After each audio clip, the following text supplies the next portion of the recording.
What's going on, guys? This is another episode for my 21 podcast episode challenge. Excited to be here again. Just wanted to come in and talk about basically taking action. And the one thing that I always see people running into, and I've run into it myself as well, is just you're almost waiting for the perfect time or the perfect scenario or the perfect you're just waiting for perfect. And every time over these last couple of years, I've just found that there is no perfect time. And it's just, instead of waiting for perfect moments, you just take one step forward. And that's just kind of what I want to talk about today, is when you just decide to take the action, to do the thing, to record the episode, to go to the gym, to talk to the girl, to go out on the date, to text the person, whatever it is that you're debating on doing, or just any of the actionable stuff that you're taking too much time to think on. Sometimes just taking that action, just doing the thing, will make you feel so much better. It'll take all the pressure off. It makes it so much easier when you just do the things that you say you want to do, because what I have found is it makes it kind of tough when you want something but you have too many decisions to make, so you just loop and loop and loop and loop, and then nothing ever happens, and then a week later you're still in the same spot. So that's what I'm going to talk about today. So just really excited to just basically kind of get into it. I had a couple notes here that I just wanted to kind of go in. And the first one, I just want to talk about overthinking. Because I feel like I'm also kind of a person that just constantly overthinks things. And I've been really, really working on just becoming a person who is more decisive and just takes the action, just does the thing, makes the decisions, and learns along the way.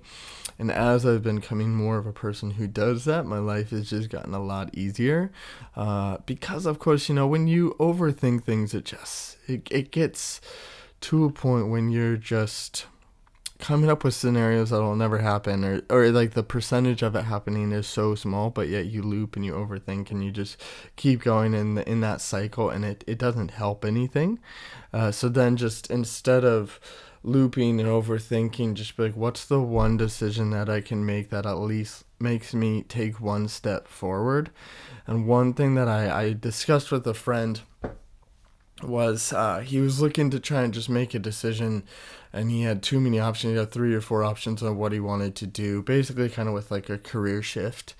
And he was just thinking about it. And I just told him, I was like, dude, you keep running in place. Like, we've been talking about this for 2 or 3 weeks now, and like we're still in the same spot that we were 2 or 3 weeks ago.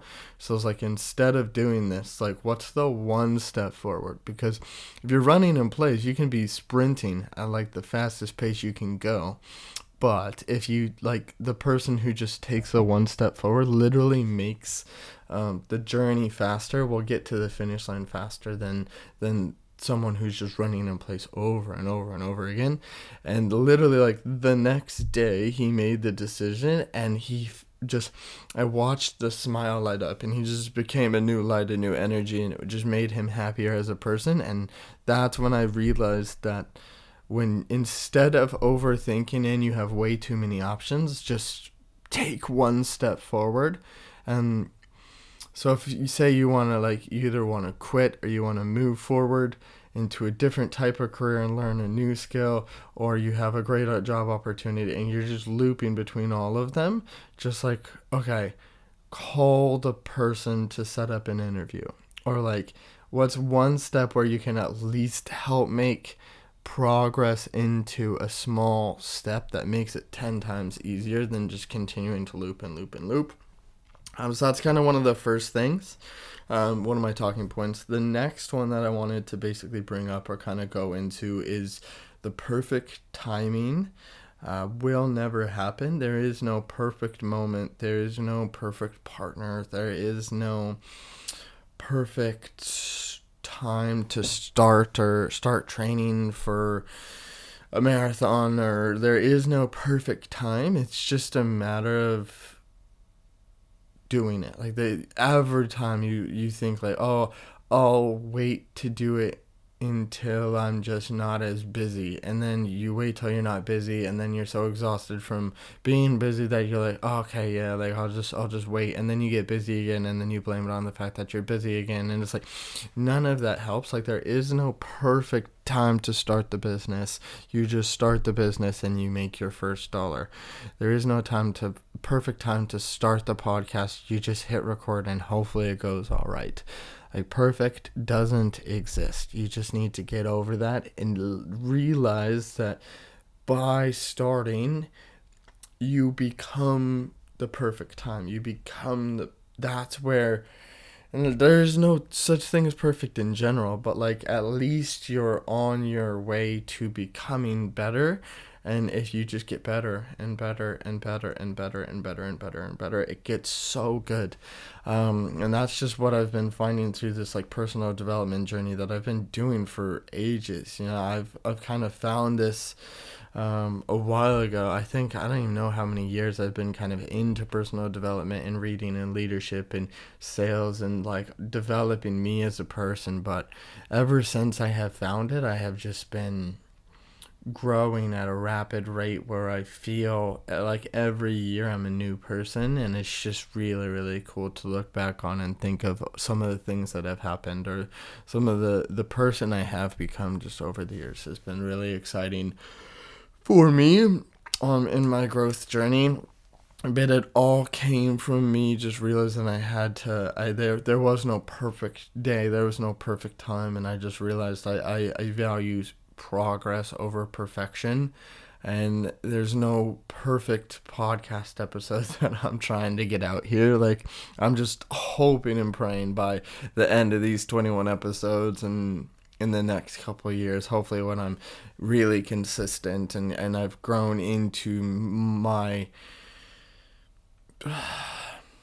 myself as a podcaster, and like hopefully like once I get past it and like these things don't happen where I just constantly think about the words I'm trying to say and different stuff like that, like I hope it just becomes easier and I just get better at kind of articulating my thoughts and putting it into words and talking to the camera and all that stuff. But it's going to be a journey, and I already feel like I'm getting a little bit more comfortable just as I'm getting into these first couple episodes. Like I'm already feeling like it's getting a bit easier to find my talking points, and I hope I'm coming across a little bit better as I'm getting more confident in talking to camera. And I have found that instead of me worrying about trying and going back to the beginning where I said like, oh, should I do an interview? Should I go to the street and do interviews, like do street interviews, or should I try and find a place to sit down? But then I was like, oh, but if I find a place to sit down, then I have to get more equipment, and I have to get another mic, and what if the lighting isn't good, and like blah, blah, blah, blah, blah, blah, blah. And then I was like, oh, wait, no, like you have a camera, you have a mic, just stop, hit record. And that's where in my own life, I still have to find my ways where I'm tricking my brain into overthinking, not taking action, waiting to be perfect. Like I literally had to do that this week, and now I'm taking action, I'm doing the thing, and I feel 10 times better, and it just makes my life a lot easier. So I'm just a practical life example where I want to kind of even share what I'm going through, because I want to make sure that if I'm giving advice to other people or just sharing thoughts, and again, like I don't even think anybody should like take my advice and like amplify your life. Like I think some of these things will help because it helps me, and that's just basically what I want to do. Like this is contributing with Connor, or contribution with Connor. Like I'm just trying to help other people as much as I can through my lessons and my journey. So that's that. And then the next talking point that I kind of want to bring up is basically, I call it decision fatigue. And that's where you get 10 times more exhausted in your life if you're constantly having to talk over the same things all the time. It just gets way too exhausting, and you become tired when you have way too many decisions to make.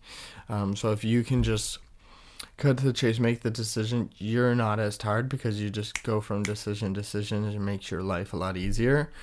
So instead of looping and having too many options, again, just make the decision. Like when you're like, oh, where should we go for dinner? And then all of a sudden you're talking to your partner about like the 12 different places that you're debating on going. And then they're like, okay, yeah, that all sounds good. Like, which one should we go to? And then all of a sudden you have 12 options that you have to decide from. And you're like, how about here? And be like, and then you're like, how about that one? And you're like, you just loop and loop. But if you're like, all right, this place or this place, which one do you want? And then like this one. And if you're good with it, cool, just go with that one. But if you're not good with it, be like, can we please go to this other place? I had that for lunch and I just want to go somewhere else. And then it's like that decision is just one or the other. And if you give options, it makes it 10 times easier to just be like, here. So that's a really good one. And instead of making that crazy, too many options in a decision, it just makes you more exhausted. So just cut to the chase, get to the point, make the decision, take the action, and it will help. So those are other practical examples, especially because I feel like I talked to so many people, and of course me too, where we're like, oh, what should we watch? Oh, well, where should we go for dinner? Oh, what do you want? And then it's like, oh, you give these options, and it's like, oh, no. Then you loop, and then you loop, and then you loop. But I feel like, all right, let's watch this type of movie, and it's either going to be this one or this one. Which one do you want? And then just give those options, and it really, really helps. And that is what I have found to help. So hopefully that can contribute to other people's lives as well. The next part about I want to talk about more the negative side of this, because obviously by taking deliberate action or doing the things before you're ready, sometimes there are failures and lessons that come along with it. But what I like, and I'm kind of weird, like I almost like failing and I almost like that stuff because that's where you grow the most. So don't ever be afraid of failing, or like if your podcast episode doesn't get views, or like none of that matters as long as you're okay with you. And I have found like becoming a person that's more capable of taking action and getting stuff done and making the decisions and being more resilient and working on not caring what people think and doing stuff regardless of what you think people will think about you, and living in a perception where you're worried about other people's perception. Like if you just do you're authentic to yourself, you like what you do, you like who you are, all of that stuff. When you can just operate in a world and in a day-to-day existence where you just do that, it can get pretty good. And I mean, obviously there's ups and downs, and you have times where it's better when it's worse, but like I have found that doing these things, and even when I fail flat on my face and I end up getting hurt, or I say that in like an emotional way, I guess, is like if you get your ego bruised, or if you end up breaking up in a relationship, or you weren't able to accomplish the thing that you said you wanted to accomplish. Like there's so many things where that scenario can happen, but even if it's public, it hurts a bit more and whatnot. But I have found that it doesn't matter, and nobody cares at the end of the day, and you're gonna be just fine. And like that's good. It's very liberating once you realize that like everyone's thinking about themselves, which they obviously should. But helping kind of realize as you think about yourself more and you do prioritize yourself, and you kind of stop realizing that people don't care. Like it's okay to do the things that you want to do, and even if someone sees it and then they judge you for it, 5 minutes later they're not thinking about it or at all even care in general, because they've moved on and they had to worry about what they have going on for the day, and you just move on and it's all good. So that's another thing where that's the best part about taking action and failing. Even on the negative side, you become more resilient even if you fail. So even then, taking action and failing flat on your face and having it hurt a bit, you'll grow into a better person, or you'll grow into a better version of yourself because you learned that lesson and because you failed. So either way, I've just found being a person who is decisive, who takes action, who makes stuff happen, you overall, in my opinion, and from what I have found in the years that I've been working on doing this, your life gets better. So that's basically the whole concept for today. I just want to come in, kind of talk about that. Um, so I guess let me try and see if I can recap it, because I would love to be able to kind of take my lessons away. So basically, be a person of action, take action towards your goals, stop overthinking, or like, I know that's such a stupid thing to say, but instead of overthinking, work on just taking that tiny little step that you can go in the right direction. So then you stop looping on the overthinking and you just do something very small to at least take the one step forward instead of running in place. The second one is perfect timing doesn't exist. Starting the day, the hour, the minute that you can, and just get it done. There's no perfect time, so just do it. Basically, Nike always had it right. Just do it. So that's kind of a thing that's been really, really good for my life. And then when you have too many decisions, shrink it down. Shrink it down so you don't have as many decisions. You just have 1, 2, 3 at a max, I find. Don't give yourself too many decisions to make, or if you're debating on a movie or where to go to dinner, just find 2 decisions. Be like, here. Okay, cool. Let's go there. Boom, done. Because when you have too many decisions, you develop decision fatigue and you just become more exhausted, and then it's harder to make decisions because you're exhausted, and it's just a loop. And then the next one, explaining the negative sides of things. Even if you take action and you fail and it hurts and it sucks and you mess up, it is what it is. Nobody cares. Move on, get better, grow from it, become more resilient, and that's it. So even from positive to negative, I have found that no matter what, being a person of action will make you stronger. It will make you more resilient. It will make you have less anxiety, because you just get stuff done, and you move through the world faster when you just make decisions right away. So working on a scale of being a person of action and being a decisive human being, I have found makes me a lot better, and I just wanted to hopefully contribute that to some of the other people listening. I'm excited. I feel like I'm kind of getting a little bit better at this whole podcasting thing. We'll see how I go once I get towards the end. It is what it is, but I appreciate anybody listening, paying attention to their journey, and all the best, and appreciate you all. This is Contribution with Connor. Checking out now, but stay tuned for more episodes. Later.